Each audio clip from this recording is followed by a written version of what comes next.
That moment you finally get sober, everyone around you exhales. Your family, your friends, maybe even you. Because the hard part is over, right? You did the thing nobody thought you could do. You put it down. But here's what they don't tell you at the meeting. Here's what doesn't make it into the inspirational posts. For a lot of people, the hardest part doesn't start until after you get sober. And if nobody warns you about what's coming, it will knock you flat. There's a version of sobriety that gets sold to us before we get there. Clarity, energy, better relationships, a life that finally makes sense. And those things are real.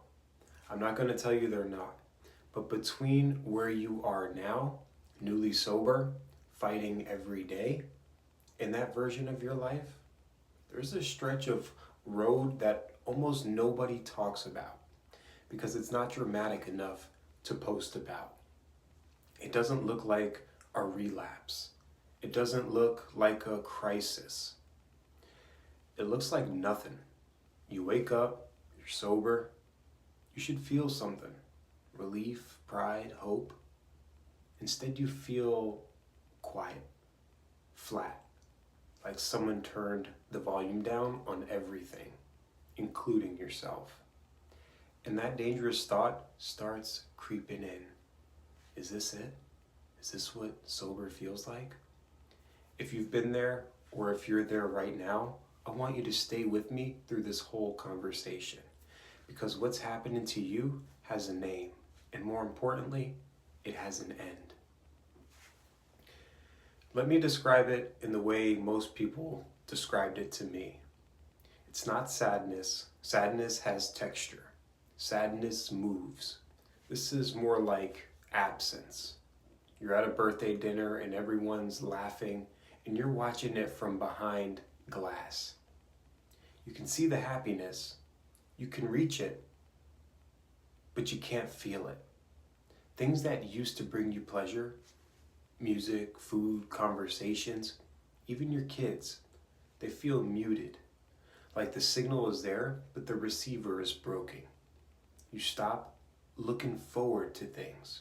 Not because you're depressed, exactly, but because anticipation requires a kind of emotional bandwidth you don't have yet.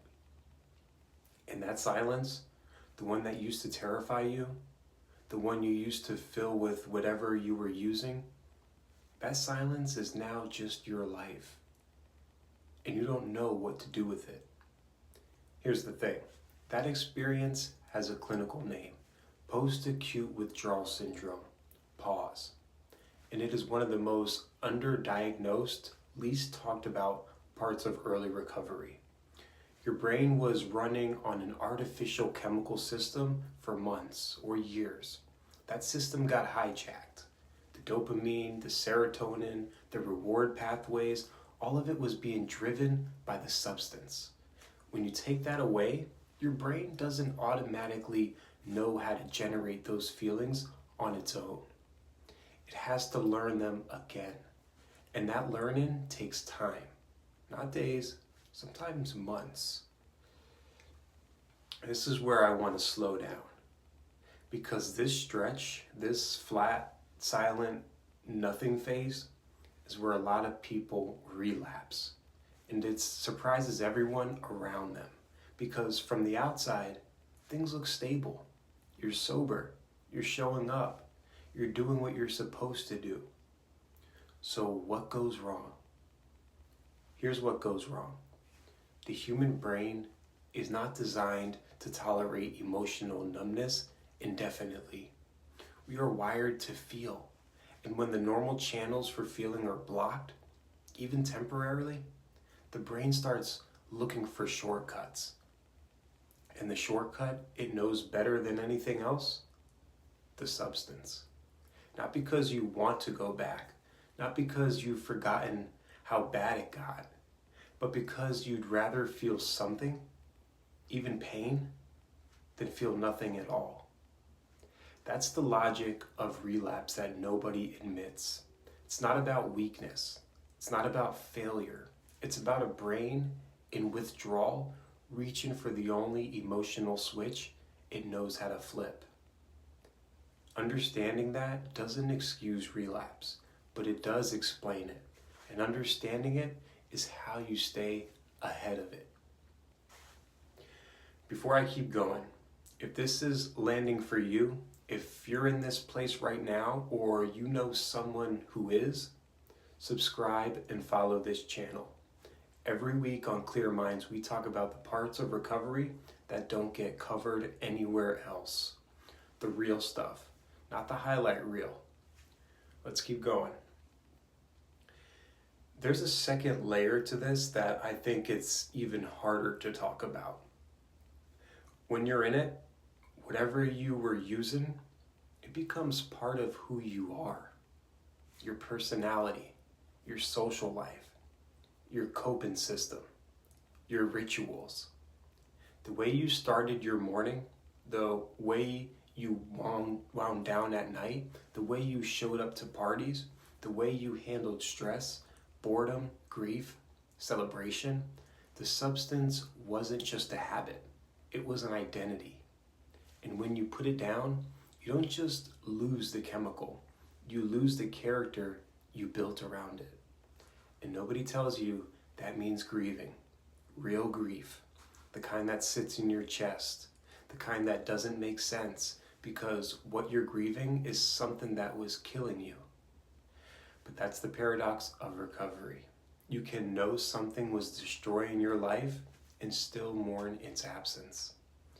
Those two things can be true at the same time. You're allowed to grieve the version of yourself that existed before this.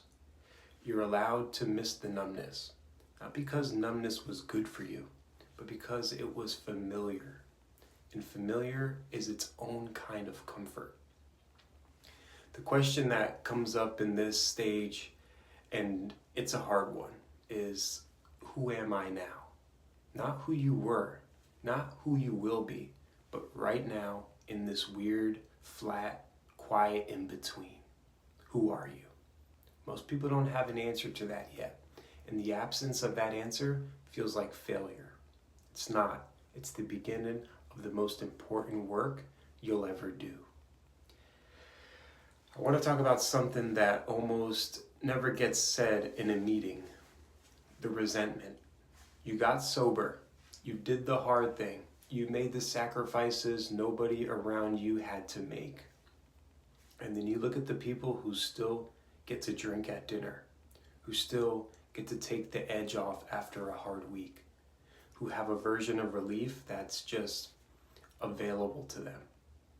And something underneath all that gratitude feels unfair.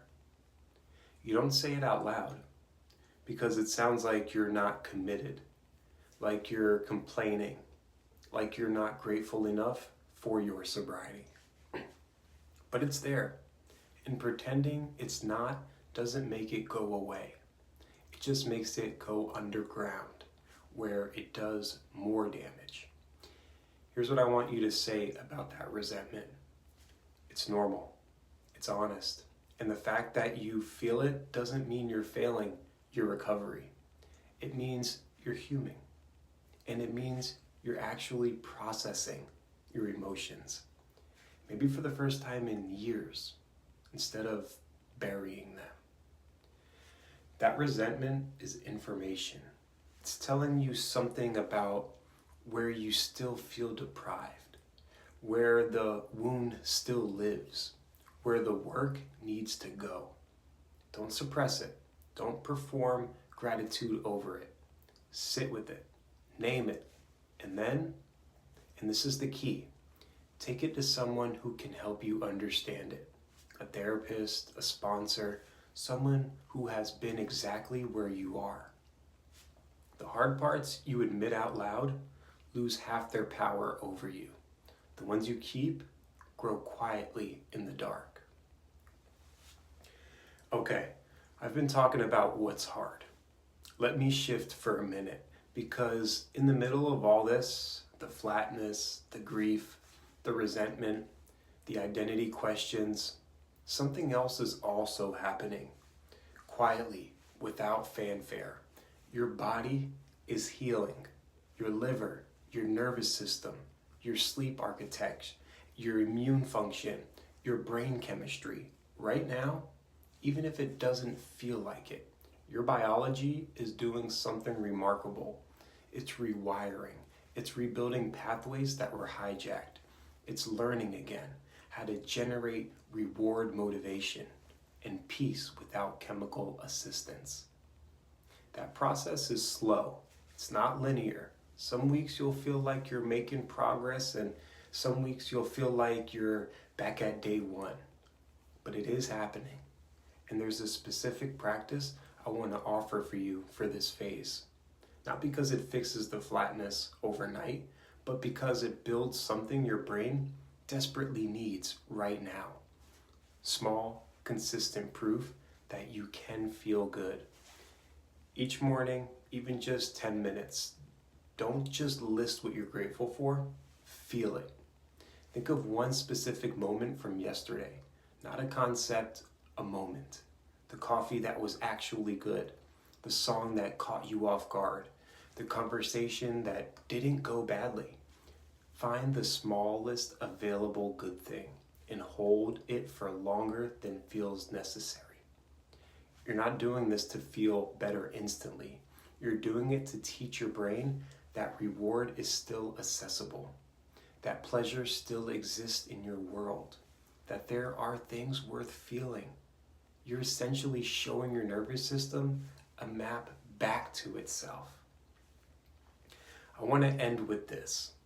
That silence, the one that feels like emptiness, like nothing, like proof that something is wrong with you, it's not emptiness, it's space. For most of us, there was no space, no quiet, no gap between feeling and filling. The second anything uncomfortable arose, boredom, sadness, anxiety, loneliness, the substance was there to cover it. You never learned to sit with yourself, not because you were weak, but because you never had the chance. Now you do. That silence that frightens you is the first real opportunity you've had, maybe in years, to find out who you actually are, what you actually feel, what you actually want from life. It's not the absence of something good. It's the room that gets cleared out before you can build something better. And I know that's hard to believe when you're in the middle of it, when you're sitting in the quiet at 11 p.m. wondering if this is all there is. But here's what I know from the people who've walked through this phase and come out on the other side. They don't describe what came after as relief. They describe it as arrival, like they finally got to a place they've been trying to reach their whole lives without knowing where it was. That's where you're going. The silence is the road, not the destination. If you're following in this series with me, thank you for being here. Not just watching, but actually showing up for your own story. That's not a small thing. Next video, we're going to go into something that doesn't get talked about enough in recovery spaces. What happens to your relationships? The ones that survived, the ones that didn't, and the ones you have to build from scratch.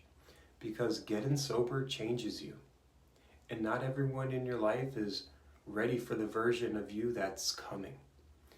Until then, if today's conversation helped you, share it with one person who needs to hear it. Not a stranger, someone specific, someone you've been thinking about. That's how this work spreads. Take care of yourself, and I'll see you in the next video.